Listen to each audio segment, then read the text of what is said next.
Boom. All right, everybody, we got week 5. So obviously we will see the spear throw as you've seen in the parking lot. So that is happening today. But let's go over kind of what we'll be seeing for today. There we go. All right, so week 5, we're moving into prioritize the positive. Obviously that's Pharrell with Happy. A couple different lessons that we'll be getting into today will be just how to look for the positive, dealing with difficult times, and then just kind of mental toughness and mental strength. Oftentimes people are like, oh, just be happy, and then like crap hits the fan, we don't know what the hell to do. So we'll cover a little bit of that, and then just kind of framings for how to approach, positive outlook on situations. Yep. Cool. All right, cool. So some of you may know who this guy is. Itzhak Perlman. He is a famous violinist, composer, and kind of music teacher from Tel Aviv. Right? This guy is kind of like the greatest violin player ever, apparently. Just gonna go through a couple of his background here. He's won like 16 Grammy Awards, 4 Emmys, like pretty much a Presidential Medal of Freedom type of award. This guy is just killing it in the music world. At the age of 4, I think he was diagnosed with polio, and he had to essentially wear braces on his knees along with crutches. So he ends up playing actually while seated, which is really uncommon in the violin world. Usually people have to stand up for the violin. Most violins have about 4 to 7 chords. Sometimes they'll have 7, mostly it's 4. And this guy learned how to actually play with a broken violin at one time. But essentially this guy, when he was growing up, would just listen to the radio and actually taught himself how to play the violin just with like a toy fiddle or something like that. He was actually trying to apply to the music school in Tel Aviv, and they wouldn't let him in because he was like 3 and couldn't hold the violin. They're like, dude, you're not even big enough to hold the violin. So he basically practices for the next couple years, reapplies at age 10, and then gets accepted into the Tel Aviv school and studies under a really famous violin player in that area, and then ends up leading his first concert at age 10 at this school. So just very, very talented, and just really picked up this type of skill set very quickly. Then at the age of 13, he moves to the US and then gets accepted into Juilliard in New York City, which, if some of you guys are familiar with that school, it only accepts 850 people in the world to basically train them how to do mostly music, dance, other type of theatrical type of music and arts. And it's just one of the most exclusive schools. And he essentially gets accepted into that, and then does his first concert around 13 there. So really impressive guy. And there's a story of him essentially, because he has the crutches and he has it takes him a while to get set up. So he kind of hobbles onto the stage at one of his concerts. He gets settled in, and midway through a concert piece, one of the strings on his violin breaks. So everyone in the audience is like, oh man, he's gonna have to go get another violin, right? And instead of stopping the show and going to get another violin, he plays the rest of the piece with only 3 strings, which up to that time everyone thought was impossible based on what you can do with a violin. And he ends up playing with as much passion, as much fever as anybody's ever seen. And there's just silence after he's finished, and then everybody just stands up and it's like thunderous applause, right?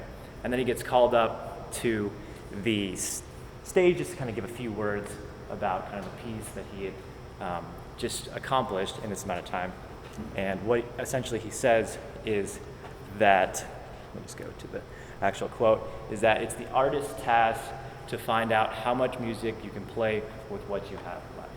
So in this face of adversity, he rises to the occasion. He sees an opportunity to basically step into that role that he has always wanted, and then he kind of performs for that group, right? And in many ways, that's kind of a good analogy for our own lives, where we're kind of already on kind of that center stage, and sometimes things will go wrong, sometimes things will happen, but we have that opportunity to either rise to the occasion or just kind of, opt out and kind of hide, right? So at any point, you're going to experience a lot of this, and you're going to have to realize that sometimes you're just going to have to step into it and kind of put your best foot forward and just really fight through those difficult times. All right, so kind of brings me to how do you actually focus on the positive, right? Especially when things are happening, it just, you need some kind of framework for just at least where to start. So I came up with a couple tips here. Number one is you got to really kind of be present and really live in the now, right? I think a lot of people, they get distracted, they go kind of into the future, what could happen, or they kind of focus on the past, what did happen, and they keep telling themselves these stories, right? And you really want to show up, fully engage, and kind of seek that connection, really tap into that emotional feeling of why you're doing things, and really remember that, what you're doing and how you're showing up ultimately will determine your success. The second part is you got to kind of enjoy the little things on this journey, right? You got to kind of accept those small victories even when you're kind of moving towards those larger goals. Oftentimes we get so focused on achieving that goal that we don't see the little micro steps that we've gotten just to get to that point, right? And just acknowledging those small victories is going to make a huge difference in actually framing that journey, because you'll realize like, oh, okay, like maybe I'm not towards where I want to be exactly, but I'm making small steps and progress in that direction, right? Number three is kind of open up to the world. I call this the Bueller method, but essentially it's just kind of stop and smell the roses and kind of like look for what's out there and the good, and you got to like actually slow down to be able to do that. Especially in the Bay Area, we're so quick to just do and run all over the place, but we're not really slowing down and experiencing and actually looking for the better things in our lives and kind of seeking that joy and trying to find that, right? So you have to actually look for it, and that's going to kind of make it easier to start finding that, right? And then the next part is kind of just being playful and youthful and stop being so serious. I think a lot of people kind of get stuck in this kind of corporate mindset of like, I have to do this, I'm going to do, they're just not thinking, they're just kind of social robots. You really want to kind of step away from that mentality a little bit, stop being so formal, just kind of be a little more playful and kind of realign with, that expressive emotional part of yourself in a way that's healthy and productive for you, right? Like that's ultimately where a lot of that passion and joy comes from, and just turning that off is going to limit a lot of your possibilities. So you got to tap back into that and just remind yourself that this is a little journey, but you should have fun as you're going through this as well. And then also number five is you got to kind of see the bigger picture here. So perspective really helps when you're trying to focus back on the positive, and then just where you're working towards something in your life that you want, and in that journey you got to kind of be proud of like what you've accomplished so far, and just kind of remember that you are taking steps forward. So that's something to, again, give yourself credit for. Okay. Next one. Cool. All right, so takeaway here is essentially that this is kind of a quote from Einstein, is that the most important decision we have to make is whether we believe we live in a friendly or hostile universe, right? A lot of times people immediately take an approach of the negative right off the bat, and this goes back to kind of that mindset very early on that we talked about in kind of week one. It starts with that initial framework, and then everything kind of falls into place after that. You don't want to just approach a situation from the negative and then immediately shut off all possibilities of any positive solution, because it ultimately starts with your approach and your initial framing, and then moving into that, how you show up, right? Cool. All right, so that's relatively easy to understand and to accomplish, but what happens when you're dealing with more difficult times and stuff hits the fan and you're like, okay, now I really got to focus in. How do I focus on the positive, right? So the first thing you got to really do is you kind of got to step back from it, and you got to take really small, simple daily actions and really give yourself credit for just making very small steps forward. Oftentimes we get overwhelmed, there's just so much happening, but you got to get back into your routines and reestablish that small kind of consistency and that momentum. So as you're kind of regaining that power and that semblance of control, you're kind of reestablishing that discipline and starting moving back in that direction that you want to go. Oftentimes we get so derailed that we can't even get anything together, but just small micro wins will help lead into that more positive momentum, and you'll start building that consistency down, which is eventually going to start kind of turning that tide against that kind of negative mindset, right? It's just those small victories day to day add up over time. Right? Also, you got to kind of keep perspective. You got to remember that your whole life hasn't been negative. It's only been certain elements, and oftentimes I kind of think of it as like life seasons. Like maybe we're in like the winter where it's a difficult season in our lives, but that will pass at some point. And you always have people in your circle that care about you, that love you, that really want you to succeed. And just kind of leaning on those people is always a good time to do that. Just asking for support. Just kind of going back to last week, ask for as much support as you need, because you don't want to just be suffering in silence. You do have the support of people in your life, and just tapping back into that is really important, because that's what's going to get you through some of those difficult times, is just knowing that, hey, I'm not in this by myself. And I think that's a big thing. You don't want to go through things by yourself, because there's always somebody who can help you through it. And pretty much everybody has been through some element of that, and they've had to deal with some type of struggle in their lives, and they've come out on the other end. Yeah. The next part is oftentimes you got to kind of step back away from it and figure out, okay, what should I be learning from this here? Like, what lesson am I not learning? What is happening that I'm not realizing? Oftentimes on the larger picture of our life, there's a lot of patterns that are happening, and it's just learning how to recognize that pattern and see, like, okay, what could I have done differently in this situation? Is this consistently happening? Is this just reminding me that I need to make some more and drastic changes in my life that it's going to put me in a better situation longer term, right? Because whatever situation you're in, it's eventually going to pass, and you don't have to necessarily always be in a negative mindset or always be suffering. That's not the normal. You kind of figure out, okay, what's happening? What do I need to be doing to change this scenario, right? And you always have that control of making that decision and taking yourself out of that situation and changing things based on what works for you, right?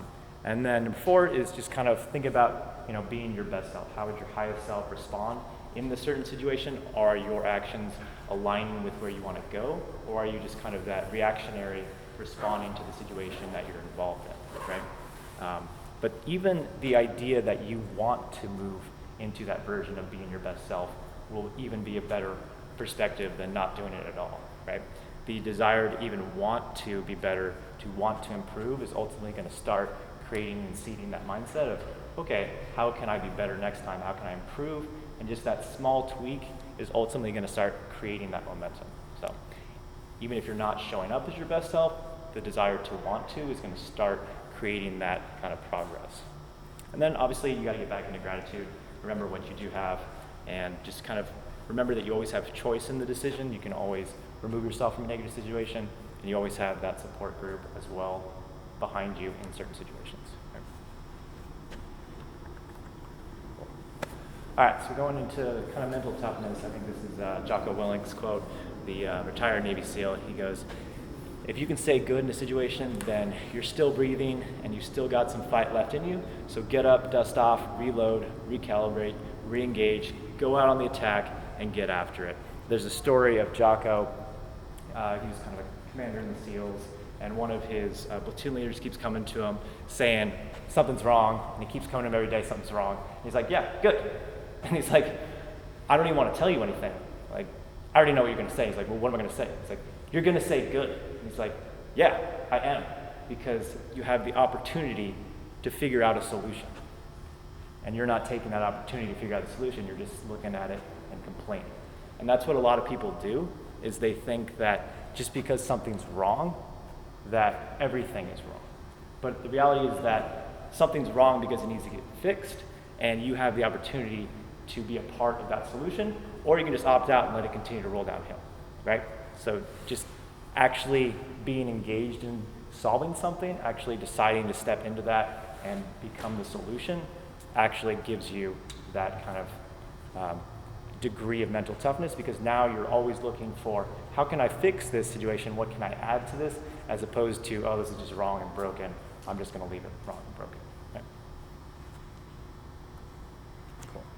So the third takeaway here is essentially that in adversity, you're going to find opportunity. And this is a little bit different shift, because a lot of people think that, again, because something's wrong, there's nothing that can be learned from this, but it's really an opportunity to figure out a solution and be better than you were yesterday.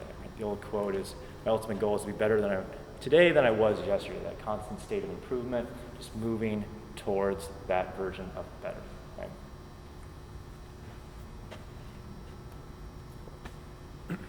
All right, so essentially cultivating mental toughness. How do we do this?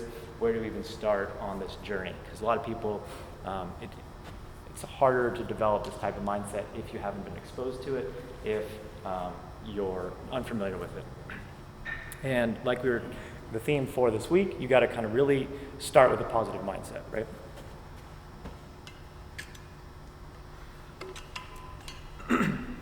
Think of it as adversity is that opportunity, and in the figuring it out is how you're going to start conditioning yourself to approach that mindset and that kind of meta belief that we've been talking about, that everything is figure outable. That, okay, in this situation, I have the opportunity to contribute.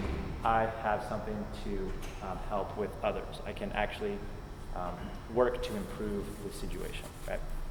Just that approach right there is ahead of most people who just look at a situation like, throw their hands up, it's broken, right? Number two is kind of, you gotta readjust those limiting beliefs. We've kind of talked about this in terms of, growth versus fixed mindset earlier. But one really quick tweak here is whenever you start having those beliefs, whenever you start approaching something from that perspective, like, I'm not rich enough to blank, and then you can just add yet at the end of it, because it's the idea that, okay, I'm not there, or I'm not where I want to be yet, and it kind of starts that process of like, okay, I'm working towards it, right? And that's where you always got to kind of stop and think like, right, I'm approaching some kind of situation from that negative perspective. I got to remember that I'm working towards something, and I'm not going to get it just immediately, but I am working towards it, right? And then kind of in addition to that, just that initial framework is kind of replacing it with three more empowering beliefs, right? Oftentimes when we have a kind of negative belief or we have some kind of framework, it's that first initial response, and we don't think about the long-term implications of kind of giving up early, right? So if we stop, kind of slow down, remind ourselves that we're not there yet, and then we replace it with, okay, how can my highest self respond? What can I do here? How can I rework this initial framework very quickly? You'll start to realize that there are options for you. There is a way to solve whatever situation you're in, and there is ultimately a way to get through, right? And then number three is you got to kind of remember that a lot of the times that initial framework comes back to that all or nothing thinking, right? The extreme, like 0 to 100, like it's either we're all in or we're not doing it at all, right? And just kind of remembering that a lot of life is kind of a series of gray. There's a lot of in between, and ultimately it's how you show up and what you're contributing to it that ultimately kind of dictate what happens in the longer term, right? Just kind of remember looking for those patterns, getting back to what you have, what you're doing, and how you're showing up, and just that kind of approaching a subject with or a problem with curiosity instead of just knowing for certain that it can't be finished or knowing anything for certain, just looking and probing, figuring out what you can do in that scenario. Right. Cool. And then last couple things is you got to kind of ditch this like dwelling mindset. A lot of people spend so much mental energy focusing on what could happen, what did happen, this negative spiral of like dominoing effect of, okay, this, and it's usually very quick. And it's interesting how fast we go from the 0 to 100 on the negative scale, but it's so hard to flip that because we're conditioned in a way to focus on the negative. That's a little bit of a component of how much we consume and the media we consume, so you gotta be very careful about what you're intaking and how you're framing situations, because just showing up and immediately going negative means that you have that kind of belief system that needs a little bit of working, right? But you got to choose those empowering beliefs, right? You can't start a situation from a negative perspective and expect a positive outcome. You got to kind of think about operating again from that higher self. How would you step into this situation? What are you doing to contribute? How are you approaching this? And how are you working towards something that you want to achieve, right? The next part is you got to be patient. This process is going to take a while. It's not going to happen overnight. We're talking about changing mental frameworks, and this is over the long term of your life, right? Again, like we were talking about before, Michelangelo with his masterpieces, obviously that took a long time. This is a similar approach with the beginning of conditioning of a mindset, right? It's going to take a little bit of practice. It's going to take constant improvement. It's going to take that self-awareness of knowing what you're doing and then how you can constantly change to improve something, right? So just sustained, consistent effort and that discipline of showing up, trying it out, working through what's not working, and just remembering that you can figure things out. Again, that dwelling and that kind of patience and that perspective all kind of comes back to, getting rid of that, the all or nothing we were talking about before, right? So, all right, let's go back through. All right, so it kind of brings me to mental strength, which is once we kind of have that toughness, it's like how do we continue to evolve in terms of our mental strength in general, right? Just evaluating that self-awareness, where we're at, how we're approaching situations, and it's, how are we evaluating and realigning with our core beliefs? We talked about that kind of 10-minute journaling exercise, just remembering, what some of our beliefs are and what they're doing in our lives. Are they empowering us? Are they helping us move forward? Or we need to reevaluate them and rework through what we believe about certain situations, right? So there's an old kind of quote from the Hamilton where he's talking with Burr about kind of the Constitution, and there's a line where he's like, we studied and we fought and we killed for the notion of a nation we now get to build. For once in your life, take a stand with pride. I don't understand how you stand by the side, right? So it's basically Burr's kind of like dragging ass on this, making a decision, and he's like, I'm just gonna see what happens. I'm gonna just kind of watch what happens. I'm gonna see if this is something I want to be a part of. But Hamilton's very excited about this and really wants to do this because it aligns with his core beliefs that everybody should be equal, that we're building something that should be really put a lot of effort into it, and we're trying to create a nation here. And that type of perspective is something of like the longer term, what you want to create in your life, creating that masterpiece. And you got to remember that really aligns with that core belief of, are you working towards a life that you're really proud of, or are you just kind of surviving the day-to-day and not even thinking about that, right? So that kind of goes back to how you're expanding your mental energy, right? Like we were saying, a lot of people focus on the negative. They spend so much time on this kind of thought loop where it's not really making any progress. And that goes back to, you got to kind of audit what you're consuming, right? Media is really good about telling you how to think subconsciously or just overtly, like you need to think this way, right? Advertising is pretty good about that. You got to kind of stop and think like, oh, is this something that aligns with some of my beliefs? Is this something that is empowering me? Is something that's moving me in the direction that I want to go, right? Or is it just draining my energy, forcing me to think a different way that's really ultimately not helping me move in any positive direction at all? So you can only control how you show up, what you're focused on, and that initial approach is ultimately going to determine what you put forth in a situation, right? And you got to kind of replace those thoughts with productive ones, right? Like you're saying, that thought loop, it can be really negative and can keep spiraling, so you got to stop it really quickly and recognize that pattern and just break it initially. Right? Last two things are, again, we're talking about getting used to discomfort, right? This is big in kind of a lot of endurance sports, but just getting used to the idea that whatever you're going through right now will pass and ultimately you'll get through it. Just kind of being more aware of your emotions as you're going through this experience, what it's kind of trying to teach you. Again, making those decisions from that best version of yourself, that higher self, and then just kind of that emotional mastery and that confidence that we talked about before. You have to come from that place of knowingness that you can figure it out, and that belief that you understand that, okay, this might be a difficult situation, but I can ultimately get through it. Okay? And you just got to kind of reflect on your daily progress, like we were talking about. Just remembering that on this journey, you're going to go through a lot of ups and downs, but success isn't like a very linear path. It's going to have all sorts of crazy directions, but you're ultimately still working in the direction of changing beliefs and moving towards the life that you want. And those small steps are going to help you move in that right direction. But you're not going to be perfect all the time. You got to really remember that it's going to be a messy journey, but you're taking steps in the right direction. And as long as you're trying to practice that, you're going to essentially move in the right direction, because you're learning how to develop that mental strength and that mental toughness through action and through actually being in there and doing it. Right? So we're into kind of our 5th week, right?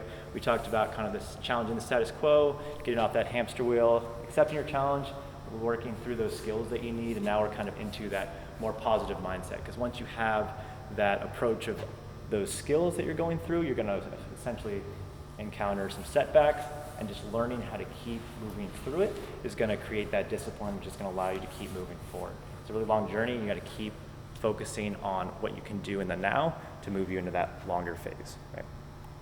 Cool. So again, we're moving towards that champion lifestyle, we're kind of into crossing that ambition line, moving more into that action line, and starting to actually get into taking action in our lives and moving in that proper direction instead of just looking at doing something. We're now actually in it and learning from it. Okay?